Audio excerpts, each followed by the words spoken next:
لگے ہوں ان کو چند دنوں میں ٹھیک کرنا غالباً ممکن نہیں ہوگا. جمہوری سیٹ اپ کو وقت ضرور ملنا چاہیے اور اس کے ساتھ ساتھ وہ تمام مسائل جس کی وجہ سے عوام نے ان کو الیکٹ کیا ہے ان مسائل کی طرف نئی حکومت کی توجہ بھی ہونی چاہیے.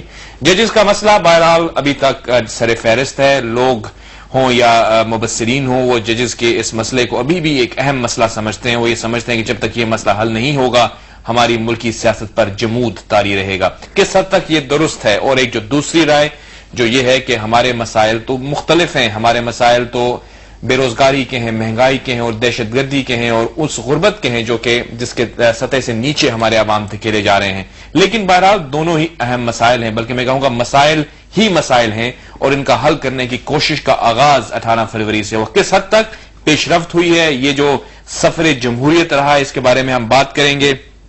میرے ساتھ آج شریک گفتگو ہوں گے پاکستان سے اور میرے ساتھ اسٹوڈیو میں ہیں اس وقت جناب عرفان صدیقی صاحب. ان کی تحریریں آپ اخبارات میں پڑھتے رہتے ہیں. صدیقی صاحب خوش آمدید آپ کو اس پروگرام میں. وہ امید جس کا میں ذکر کر رہا ہوں 18 فروری سے غالباً ہر پاکستانی پر امید ہے کہ جمہوریت کا یہ سفر انشاءاللہ مزید آگے بڑھے گا. لیکن ابھی بھی جو بنیادی مسائل ہیں اس حوالے سے کچھ خدشات ضرور ہیں. ججز کا مسئلہ ہو, صدر صاحب کی حیثیت کا ایک سوال جو کہ ڈومینیٹ کر رہا ہے اس سیاست کو, اور لوگ یہ کہتے ہیں کہ جب تک یہ مسائل سیٹل نہیں ہوتے اصل مسائل جو کہ غربت کے ہیں, افلاس کے ہیں, بے روزگاری کے ہیں, ان کی طرف توجہ دینی ممکن نہ ہوگی. 88% لوگوں نے یہ کہا جی کہ ہمیں یہ اتحاد پسند ہے, نون کا اور پیپلز پارٹی کا. اور یہ بات اب کی نہیں ہے, یہ اتحاد بہت پہلے قائم ہو گیا تھا جب چارٹر آف ڈیموکریسی پہ دستخط کیے تھے. جی غالباً 14 مئی 2006 کی بات ہے. اس وقت کے بعد سے یہ اتحاد وجود میں میں تو یہ سمجھتا ہوں کہ یہ اس سے بھی پہلے وجود میں آ گیا تھا 1997 میں, جب محترمہ بے نظیر بھٹو اپوزیشن لیڈر تھیں, میاں محمد نواز شریف وزیر اعظم تھے, تو 8ویں ترمیم کو آئین سے خارج کرنے کے لیے جو 13ویں ترمیم لے کے آئے وہ اتفاق رائے سے لے کے آئے. یہ جمہوری پولیٹیکل عوامی قوتوں کا پہلا اتحاد. جی, اور اس کو اگر آپ یوں دیکھیں کہ یہ ان کی ایک ایوولوشن تھی کہ ماضی میں اگر غلطیاں سب سے ہوتی ہیں, کچھ آپس میں ایک طرح سے کانفرنٹیشن رہی بھی ہو, تو کہا یہ جاتا ہے کہ اگر جمہوریت کو چلنے دیا جائے تو وہ خود اپنا راستہ بناتی ہے, میچورٹی آتی ہے, اور آپ نے یہ فرمایا کہ آلریڈی آ چکی تھی جس کو پھر انہوں نے میں سمجھتا ہوں 10-11 سال پہلے یہ چیز آ چکی تھی. اب آج کی صورتحال کو جب ہم دیکھتے ہیں تو یہ ایک بڑی اچھی پیش رفت تھی, بڑا اچھا آغاز ہوا, لوگوں نے بڑا اس کو اپریشیٹ کیا. لیکن سم ہاؤ اس کے اسباب کیا ہیں, اس کے محرکات کیا ہیں, کس پہ کتنی ذمہ داری عائد ہوتی ہے, اس کو چھوڑتے ہوئے وہ توقعات پوری نہیں ہوئی. اب جاوید صاحب دیکھیں, دو طرح کی باتیں جن کا آپ نے اپنی ابتدائی گفتگو میں ذکر کیا.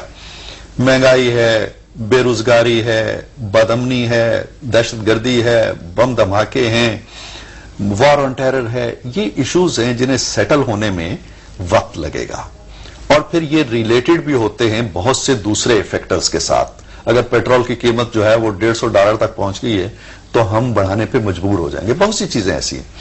لیکن دو چیزیں جو ہیں عوام کے پیش نظر ایسی تھیں جن پہ ہینگ اور پھٹکڑی نہیں لگتی تھی ہمارے اردو کے محاورے کے مطابق. مثلا پریزیڈنٹ کے خلاف ایک ووٹ تھا, انہوں نے پریزیڈنٹ کو موقع دیا اور اس ووٹ کو ٹرانسلیٹ نہیں کیا کسی ایکشن میں.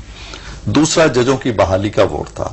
ججوں کی بحالی کا ایشو جو ہے اس کو ایک مہمہ بنا دیا گیا, اس میں بجائے اس کو حل کرنے کے اس میں نئی گرہیں ڈالی گئی, نئے پیچ اس میں ڈالے گئے, اور اب وہ اتنا بڑا ایک بحران بن گیا ہے. آپ یہ یقین رکھیے کہ اگر یہ حکومت ان دو بحرانوں سے نہیں نپٹتی, اگر وہ ججز کی بحالی کے ایشو کو آئیدر وے ڈیسائیڈ نہیں کرتی, مثلا اگر پیپلز پارٹی یہ سمجھتی ہے کہ انہیں بحال نہیں ہونا چاہیے, وہ کھڑی ہو جائے اور کہے جی کہ ہم انہیں بحال نہیں کریں گے, پاسٹ از پاسٹ. لیکن انہوں نے تو یہ کہا ہے کہ بحال جو ہے ججز کو کرنا ضروری ہے. آپ یہ بھی جانتے ہیں کہ ججز کی تنخواہیں جو ہیں وہ ان کو مل چکی ہیں, اور کچھ مبصرین کے مطابق یہ ایک ایکسیپٹنس ہے کہ جن ججوں کو کہا یہ جاتا تھا کہ دے آر نو مور ججز, ان کو جب تنخواہ مل چکی ہے تو نیچرلی دے آر اسٹل ججز. یہ ایک اندیہ ہے اس چیز کا. وہ ضرور ہے.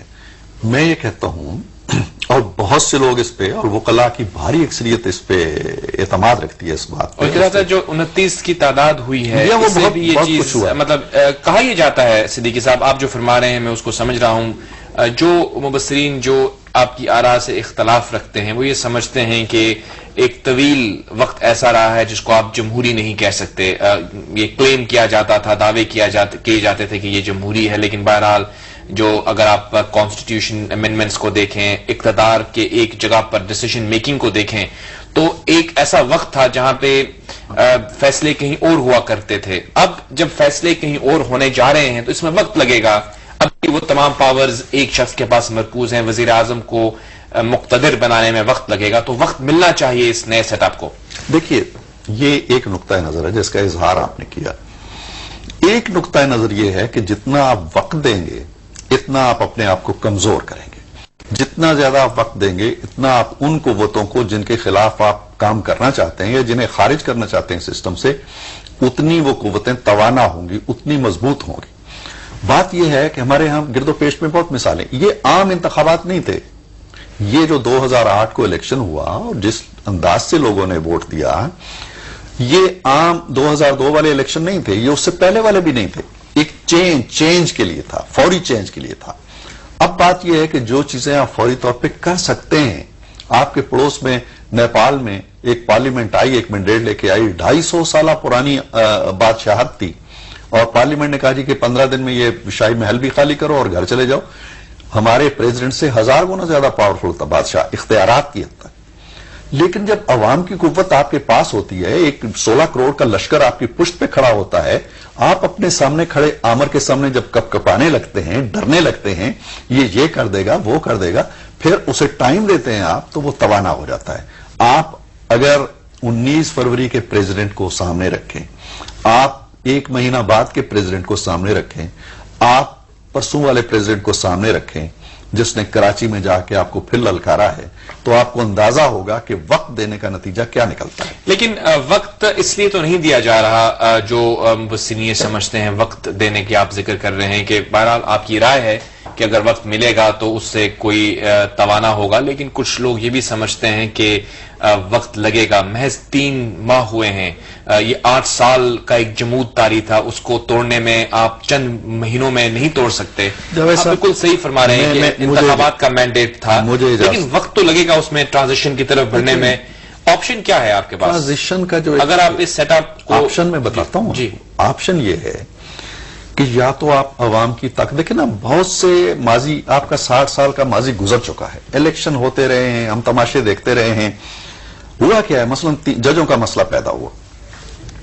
3 نومبر کو پرویز مشرف صاحب نے ایک پی سی او جاری کر کے, ایمرجنسی جاری کر کے, جس کا انہیں اختیار نہیں تھا.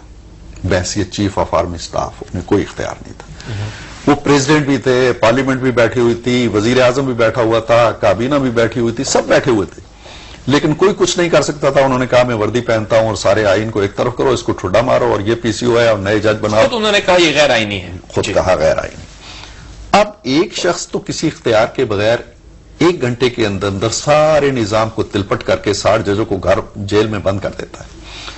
آپ مینڈیٹ لے کے آتے ہیں, آپ کہتے ہیں جی کہ ہم آئینی طریقے سے کریں گے. گو ہیڈ, آئینی طریقے سے کرو. کس چیز نے آپ کو پابند کیا ہوا ہے؟ لیکن دیکھیے, آپ نے جو اگزامپل دیا ہے وہ ایک ایسے شخص کا, آپ نے خود کہا کہ یونیفارم پہن کے آپ نے تلپٹ کا لفظ استعمال کیا, وہ خود انہوں نے کہا کہ غیر آئینی ایکسٹرا کانسٹیٹیوشنل ایکٹ تھا جو ایمرجنسی کا آپ ذکر کر رہے ہیں. غالباً وہ غلط تھا. اگر وہ ایکسٹرا کانسٹیٹیوشنل تھا تو وہ غلط تھا. انگریزی میں ایک مقولہ ہے, 2 wrongs don't make a right. It's not second wrong. اب اگر یہ آپ فرما رہے ہیں کہ مینڈیٹ ملا اس سیٹ اپ کو جو اس وقت برسر اقتدار ہے, تو ان کے اندر ان لوگوں نے اعتماد کا اظہار کیا. آپ 3 مہینے میں اعتماد کیوں کھو رہے ہیں؟ Keep your faith. اس لیے کھو رہے ہیں کہ آپ نے پہلے تو دونوں بڑے لیڈروں نے جو کولیشن ہے مری میں بیٹھ کے, اور آپ کے ٹیلی ویژن کے ذریعے, میڈیا کے ذریعے انہوں نے پوری قوم سے ایک وعدہ کیا کہ ہم 30 ڈیز کے اندر یہ کام کر رہے ہیں. انہوں نے نہیں کیا, 30 ڈیز گزر گئے. کس نے کہا تھا کہ یہ 30 ڈیز کا آپ کرو؟ لیکن آپ اعتماد رکھیں, ایک اعتماد ہوتا ہے اور ایک ہوتا ہے فریب. ایک تو ہوتا ہے آپ اعتماد کرتے چلے جائیں, ایک ہوتا ہے کہ اپنے آپ کو فریب دیتے چلے جائیں. آپ جس اعتماد کی بات کرتے ہیں وہ خود فریبی ہے. ہم یہ کہیں جی کہ ٹھیک ہے 30 دن میں نہیں ہوا, 12 دن میں نہیں ہوا, اگلے سال ہو جائے گا, اگلے مہینے. لیکن یہ آپ ایک رخ کا موازنہ کریں. اگر آپ کو میں دوسری طرف